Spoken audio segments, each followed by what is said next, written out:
Baik, terima kasih. Bismillahirrahmanirrahim. Alhamdulillah, wassalatu wassalamu ala Rasulillah. Amma ba'd. Terima kasih. Pertama saya ucapkan selamat dulu nih untuk Ala Ustadz Muhammad Fahmi ya. Udah sampai di level terakhir ini. Ya mudah-mudahan lulus lah. Kalau belum mungkin nanti perlu diperbaiki atau kita ini lagi tahun depan lah gitu ya pembahasannya. Ya baik. Sebenarnya pertanyaan pertama ya, apa beda antara hubungan dengan pengaruh? Ini kan pakainya hubungan nih. Apa perbedaan antara hubungan dengan pengaruh apa? Kok kurang tahu sih? Gimana sih? Wah, berat ini kayak jadi Pak Dur nih. Apa bedanya? Kenapa menggunakan kata-kata hubungan? Kenapa tidak menggunakan kata-kata pengaruh? Pengaruh implementasi kegiatan tasmi terhadap kualitas hafalan Al-Quran. Kenapa? Karena sebelumnya saya pengaruh, Pak. Nah, terus ya awalnya disuruh hubungan gitu. Nah, kenapa? Nggak komentar. Makanya saya mau nanya, kenapa? Apa bedanya antara hubungan dengan pengaruh? Hubungan itu kan ada keterikatan antara satu dengan yang lainnya. Aha. Kalau pengaruh? Keterikatan itu ada pengaruhnya begitu. Berarti dalam hubungan ada pengaruh. Iya. Dalam pengaruh ada hubungan. Nah, berarti yang bener ini mana nih? Mau tetap hubungan atau pengaruh? Ini kan kegiatan tasmi, jadi ada tasmi. Kemudian tasmi itu apakah dia memiliki hubungan? Kalau hubungan kan biasa banget berarti memiliki hubungan dengan apa? Dengan kualitas dari hafalan Al-Quran. Itu kira-kira hubungan atau pengaruh? Hubungan bisa pengaruh. Yang lebih tepat Pengaruh, Pak. pengaruh ya, berarti nanti harus diinikan juga nih tentang pengaruhnya nih. Soalnya di sini kan hubungan, karena yang di sini belakangnya juga ada sebagian menggunakan kata-kata pengaruh juga nih. Ya, ada menggunakan pengaruh juga gitu. Jangan nanti berarti perlu diperbaiki. Baik, sebenarnya dua ya dari masukan dari saya. Yang pertama terkait dengan penulisan tadi sebenarnya sudah, tapi ini perlu didetailkan gitu ya. Misalnya yang di judul ini kenapa menggunakan studi kelas 7 3 SMP Al-Azhar Sifat Budi Simang. Kenapa harus miring gitu? Alasannya apa? Kenapa ini ditulis miring? Karena dia itunya studinya dimiringin, Pak. Betul ya, yakin ya? Yakin? Coba lihat. Bener kan nih? Takutnya saya yang salah nih. Ayo, lihat di mana? Coba di judul. Di sininya Pak, maaf nih. Di sininya studi pada lembaga rumah. Ini tahunya dari mana? Ini contohnya atau aslinya nih? Ini kan lembar persetujuan. Kalau lembar depannya? Ayo. Yang lembar ini? Judul. Nggak ada yang miring, Pak. Itu miring nih. Itu mah lembaga rumah tapi studinya tapi jadi dilihat dari sini coba studi. Tapi agak kecil gitu ya. Makanya dipasang biasa pasang gak ada yang miring apa ya? Nggak ada alasan kan ya. Jadi miring itu nanti langsung diimplementasinya di tulisan asing, kemudian kata-kata asing dan biasa kata-kata yang khusus gitu ya. Kemudian tadi ini nanti diperbaiki ini ya, terutama di sini. Kalau saya sih lihatnya sebenarnya yang prodinya itu di sini sebenarnya itu biasanya itu di bawah. Nanti dari situ prodinya di bawah atau di itu? Di bawah, yang depan memang, Pak. Iya di bawah kan ya. Yang kan sampul depannya nggak ada. Iya makanya. Sampul isi. Ini sampul isi nih. Itu sampul isi itu mah. Makanya tadi saya lihat lah ini kok beda begini. Ini mah sampul isi. Ini sampul isi bener ya? Iya. Tapi kan ini terus hijriah sama itu titik. Oke ya. Itu nanti dari sisi penulisan termasuk juga di daftar isi. Ya daftar isi termasuk halaman yang Romawi kecil ini dia di tengah atas atau di bawah? Kanan atas atau bawah? Bawah ya. Bawah nggak tahu. Dia di pedomannya makanya harus dibaca. Nah, itu yang pertama ya. Kemudian di daftar isi itu di bab 2 landasan ini bukan ABCD tapi 1 2 duanya ada yang miring lagi nih. Nanti diperbaiki lagi ya. Nah, ini agak-agak berat soalnya nih, agak-agak berbeda ya. Termasuk juga di sininya. Kemudian yang di mulai halaman 1 itu juga perlu diperbaiki banyak sekali nih. Ya mulai dari bab pendahuluan itu dia harus ke bawah sedikit nih, spasi ke bawah. Kemudian ada Al-Baqarah B-nya itu dia nggak italic tuh, ya nggak miring. Ya kalau mau miring berarti miring semuanya, gitu ya. Kemudian juga yang tulisan untuk yang halaman. Ya, yang satu highlight, yang satu pakai titik, yang satu tidak. Kemudian kata dia titik 2 itu nempel di kalimat ya. Kemudian ayat di atas sebaiknya kalau saya lebih cenderung jangan menggunakan ayat di atas diulang 4 kali. Jangan ayat di atas karena dia kan di sebelah sini berarti ayat sebelumnya. Ganti ya. Jadi menggunakan kata-kata sebelum. Jadi biasanya jangan menggunakan kata-kata di atas karena khawatir dia bukan di atas tapi di sebelumnya gitu ya. Kemudian jangan menggunakan kata sambung di depan. Ya nih, di halaman yang kedua, mulai di era sekarang, kemudian dalam menghafal. Nah, sebaiknya itu menggunakan EYD, yaitu di subjek, predikat, objek, keterangan, SPOK itu ya. Di halaman yang kedua di paragraf yang keberapa tuh? Yang ketiga dengan yang keempat ya. Itu nggak ada spasinya juga tuh ya. Kemudian yang di halaman 4 juga itu diperbaiki di kalimat akhir tentang dengan harapan ya, penelitian ini gitu ya. Jadi di situ sebaiknya jangan menggunakan kata sambung ya. Kemudian di halaman kelima juga ada sebelumnya. Kemudian itu biasanya kalau di subbab itu ada spasinya ya. Jadi jangan terlalu rapet itu, kayaknya tidak bagus ya. Kemudian di halaman 6 itu ada 3 kesalahan, itu diperbaiki paragrafnya, kemudian kurang spasinya, kemudian kurang huruf T-nya ya. Kemudian di halaman 7 yang benar signifikan atau signifikan sih? Itu kan signifikan. Ini malah jadi signifikat jadinya nih. Iya, apa jadi signifikat jadinya nih? Yang benar apa nih? Signifikan. Nah, di sini dia menggunakan kata pengaruh. Di sini ada pengaruh yang signifikat. Tuh, kan saya baca di sini ada pengaruh yang signifikan antara kegiatan tasmi Al-Quran dengan kualitas hafalan. Jadi pengaruh di sini. Berarti kalau mau hubungan ya hubungan semuanya. Tapi kalau saya sih lebih cenderung pelaksanaan dari tasmi. Ada tidak nih pengaruhnya? Meningkatkan. Kalau hubungan, ini hubungannya hubungan biasa saja. Mungkin hubungan yang sifatnya itu kausalitas. Hubungan juga sih, tapi sebutkan hubungan kausalitas. Ada sebab akibat gitu ya. Kemudian di halaman yang ke-8 itu ada deskriptif, itu titiknya. Ini ada tambahan i-nya ya. Kemudian juga di halaman 10 itu perlu perbaikan. Di enter ke bawah. Halaman ke-11 sekedar atau sekadar. Paragraf pertama, bahasa Indonesia yang benar sekedar atau sekadar? Nah, sekadar ya. Nah, ini di sini sekedar tulisannya. Itu diperbaiki ya. Kemudian dari kata-kata implementasi di atas sebaiknya jangan menggunakan kata di atas. Simaan tadi karena dia bahasa asing, dia berarti semua dimiringkan. Jangan lupa nih, banyak nih yang perlu dimiringkan ya. Kemudian di halaman 14 juga itu diperbaiki. Kemudian halaman yang ke-17 murid itu M-nya ya kecil saja, tidak ada alasan untuk kapital. Halaman 17, halaman 18 gitu ya. Termasuk juga penggunaan kata sambung. Itu semuanya diperbaiki ya. Diperbaiki semuanya tuh. Jadi dari sisi penulisan yang tadi sudah disembuhkan. Jadi saya biar agak lebih detail nih. Terutama di halaman kedua juga cukup banyak juga tuh. Ya, istilahnya itu huruf, kemudian juga untuk italiknya, kemudian nama, misalnya istilah, ada hamzah wasol dan seterusnya itu diperbaiki ya. Di metode penelitian ini masih diisi, itu juga jangan menggunakan kata dalam atau di awal kalimat. Kemudian kata sambung yang tidak menunjukkan waktu dan tempat itu disambung. Ya, jadi kalau ada kata sambung yang di depannya itu adalah kata kerja, itu sebaiknya disambung. Misalnya kata-kata digambarkan, halaman 30 itu perbaiki tuh. Kemudian halaman 31 sampel. Ini sampel tulisnya bener begini nih, sampel nih. Sampel gitu ya.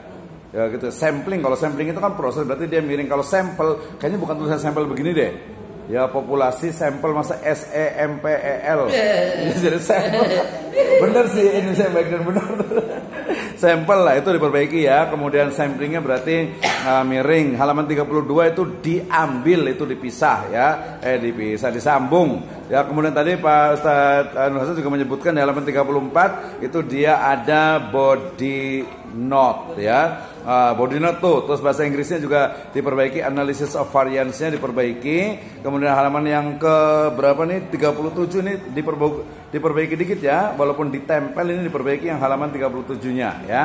Oke, kemudian ini juga sama di halaman 39 juga itu diperbaiki. Oke, kemudian halaman 43 yang uji T-nya itu diperbaiki, Kolmogorov Smirnovnya juga diperbaiki 44. Kemudian 45 itu di paragraf sebelum akhir itu ada kata sambung, darinya dihilangkan gitu ya. Kemudian juga di kesimpulan ini ada menggunakan kata-kata di atas sebaiknya dihilangkan dan dia fontnya itu sama, itu diperbaiki gitu ya. Kemudian daftar pustaka tadi sudah disebutkan juga, cuman saya detailkan kayaknya halaman itu tidak ada, HLM itu tidak ada gitu ya. Karena itu dari footnote dioper doang. Betul. Oke, baik. Itu dari sisi penulisannya. Metode penelitian sekarang ini kan di kuantitatif nih. Apa sih bedanya antara kuantitatif dengan kualitatif? Kalau kualitatif biasa lebih pembahasannya, kalau kuantitatif angkanya. Angkanya di mana? Ini angka di mana yang digunakan? Angka proses penelitiannya. Kenapa memilih metode kuantitatif? Karena untuk mengetahui seberapa pengaruhnya tuh. Nah, bukan, karena memang data yang akan dianalisis itu memang angka gitu ya. Oke, kemudian tadi kenapa memilih sampelnya itu jenuh? Karena sekelas, Pak. Ya kenapa? Kenapa milih sekelas? Alasannya? Karena kebetulan megang sekelas jadi sekalian gitu. Nah itu nggak bisa alasan seperti itu. Berarti ini sendiri dong, berarti kurang objektif. Jadi alasannya jangan itu. Kira-kira apa? Kenapa ngambilnya satu kelas? Karena untuk eksperimennya satu kelas. Kenapa nggak lebih? Eksperimen kenapa satu kelas itu pilihannya? Karena makanya yang 30 Pak. Pakai 30 ya. Bukan jawaban sih itu. Karena kelasnya memang itu. Oke. Kemudian tadi coba jelaskan bagaimana Anda menguji untuk normalitas data. Ada nggak uji normalitas datanya? Kayak gimana kan itu dia kan ini apa untuk samplingnya sampel jenuh, kenapa pakai normalitas? Coba bagaimana step by step normalitasnya seperti apa? Uji normalitas. Uji normalitas Apa itu? Uji normalitas itu apa sih? untuk mengetahui Apa? distribusinya itu normal apa enggak gitu. Iya, gimana mau distribusi normal, orang dia udah satu kelas, ya nggak perlu normal atau tidak, emang segitu doang. Segitu adanya. Iya kan? Berarti nggak bisa nih, harus diganti nih stage. Berarti uji normal nanti tanya lagi ke pembimbingnya nih, harus diperbaikan lagi nih, ya kayaknya agak berat ini kayaknya nih. Perbaikannya langsung ke penguji. Oh, ke penguji lagi. Oh ya udah, berarti nanti jadi nanti uji normalitasnya itu diperbaiki lagi ya. Itu pertama uji normalitas datanya karena dia nggak terlalu penting itu udah. Terus uji homogenitas itu apa? Homogenitas itu apa? Halaman 34.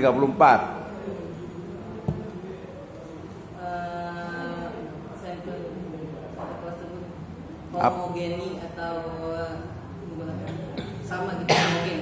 Hah? Homogen. Homogennya seperti apa? Satu kelas ya homogen kali semuanya gitu ya. Walaupun kalau secara personal harusnya beda nih. Ada nggak nih? Coba cara kerjanya gimana homogenitas? Hitung rata-ratanya berdasarkan. Rata-ratanya dari mana? Ini yang dimaksud dengan ANOVA itu apa? Analysis of variance maksudnya apa? Jadi nguji apa sih homogenitas itu nguji apa sih? Yang diuji itu apa? Apanya yang diuji? Menggunakan homogenitas itu. Coba lihat di halaman 35. Apa itu? Nanti langsung di cara kerjanya. Dia kerjanya ngapain gitu kan? Di hasil penelitiannya. Ya setelah statistik ini ya deskriptif. Ini statistik deskriptifnya. Ini yakin ya benar ya. Kemudian ini masih deskriptif. Kemudian penyajian datanya. Ya ini masih deskriptif. Nah, kita langsung ke sini aja hasil penelitian. Coba dalam 1 menit jelaskan tentang uji hipotesisnya seperti apa. Ini pakai SPSS, bisnis sendiri. Versi berapa SPSS-nya? Versi 23. Oh, udah lama ya, sekarang udah 26 28 ya. 26 ya. Oke, untuk menguji ini nilai pretest dengan posttest pakai apa? Pakai uji apa? Hipotesis yang Aduh, hipotesis itu ya. Dari mana itu? Lanjut. Enggak, santai aja. Apa namanya? Uji hipotesis. Gimana cara kerja uji hipotesis? Coba. Ini terakhir nih pertanyaan dari saya. Kalau nggak bisa, aduh kayaknya nggak bisa lulus nih, susah nih, berat nih. Bagaimana menguji pretest dengan posttest? Jadi saya melihat dari hasil pretestnya, dan protesnya, terus dimasukkan analisisnya. Pakai apa analisisnya?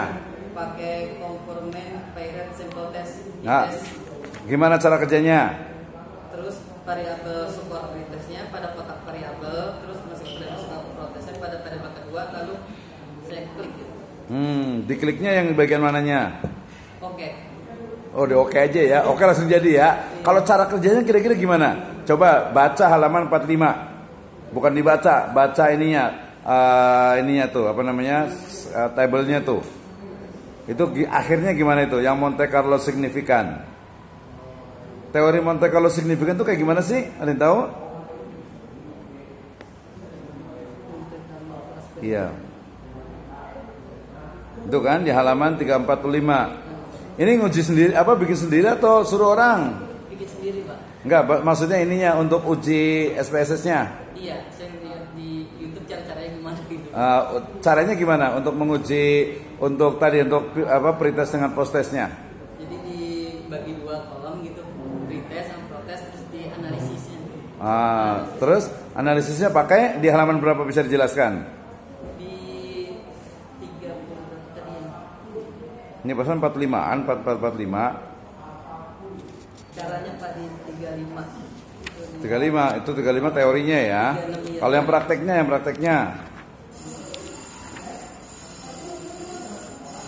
yang prakteknya mana nih? 35 ini bagian ini ya. Oke, kayaknya itu harus diperbaiki lagi untuk ininya nih. Jadi harus betul-betul paham. Nanti kalau tanya lagi itu harus paham tentang bagaimana menguji pretest dengan post-testnya gitu ya. Itu halaman di 47 ya. Terakhir sekali dari saya ya, itu adalah di halaman 47. Coba baca yang ini. Per 1 pretest dengan post-test terakhir. Yang signifikan kenapa jadi 0,001. Kayak gimana cara kerjanya itu? Output uji T berpasangan. T berpasangan. Ya. Berdasarkan hasil tabel 48 kayak bahwa terdapat selisih rata-rata pretest dan post-test sebesar 17, dan nilai signifikan sebesar 0,001. Lebih kecil daripada 0,05. Disebutkan bahwa terdapat perbedaan yang signifikan antara hasil resmi Al-Quran pada data pretest dan post-test. Artinya yang nilai post-testnya lebih besar ya? Iya. Berapa selisihnya? Selisihnya 17,03. 17,03. Ini yang di ininya di mana? Yang di apa tabelnya itu? Yang di atas. Yang di 1703-nya yang mana? Yang di tabelnya dimasukinnya kemana? Di penjelasan aja, Pak. Oh, yang di tabelnya nggak ada? Nggak ada. Coba saya mau tanya, yang di standard deviation itu apa maksudnya? 8,06839. Itu maksudnya apa? Belum tahu ya? Wih, harus baca belum ya. tahu ngapa kamu tampilkan di situ? Karena langsung di SPSN, Pak. Ya, tapi kan harus tahu juga. Ya udah, yang DF29 itu maksudnya apa? DF29 itu maksudnya apa? Atau ini dia yang terakhir deh, lebih kecil dari 001 itu maksudnya apa? Itu berarti Apa berarti? terdapat perbedaan. Perbedaannya berapa? Karena kan harus di bawah 0,05 ya. Jadi 1. Berarti kecil dong. Kecil atau besar sebenarnya? Tadi bedanya yang dengan 17 itu apa? 17 itu Ini minus kan, minus 17 kan? Atau strip itu? Itu strip atau minus? Selisih rata dari pretest dengan post-test sebesar itu minus atau strip? strip. Kenapa pakai stripnya untuk apa? Kenapa harus ada strip? Yang 47, ya kan? Jadi kesimpulannya gimana? Kesimpulannya ada pengaruh, kan ya? Jadi di sini itu istilahnya itu kegiatan tasmi berpengaruh terhadap kualitas hafalan siswa. Dasarkan rata-rata yang diperoleh pada pretest 52,67 dan rata post-test yaitu 78,33. Nah, ini yang paling penting sebenarnya harus paham itu, karena nanti untuk kedepannya itu harus tahu. Ya kalau angka kan tadi udah jelas, tapi untuk menganalisisnya ini berapa gitu signifikannya itu berapa, berarti selisihnya berapa ini? Tadi 17. Tadi strip atau minus? Strip ya. Kenapa pakai strip segala? Jadi nggak tahu, kan nulis sendiri gitu ya. Jadi pretest dengan apa? Sebenarnya tadi dari awal sudah agak bagus nih, cuman kayaknya nggak paham nih tentang bagaimana cara menguji. Jadi nanti belajar lagi ya terkait dengan apa. Ini karena penting untuk kedepannya. Jadi bukan hanya selesai di sini saja gitu ya. Baik, terima kasih Pak, itu dari saya itu saja deh. Udah banyak tuh. Terima kasih. Udah 20 menit tuh.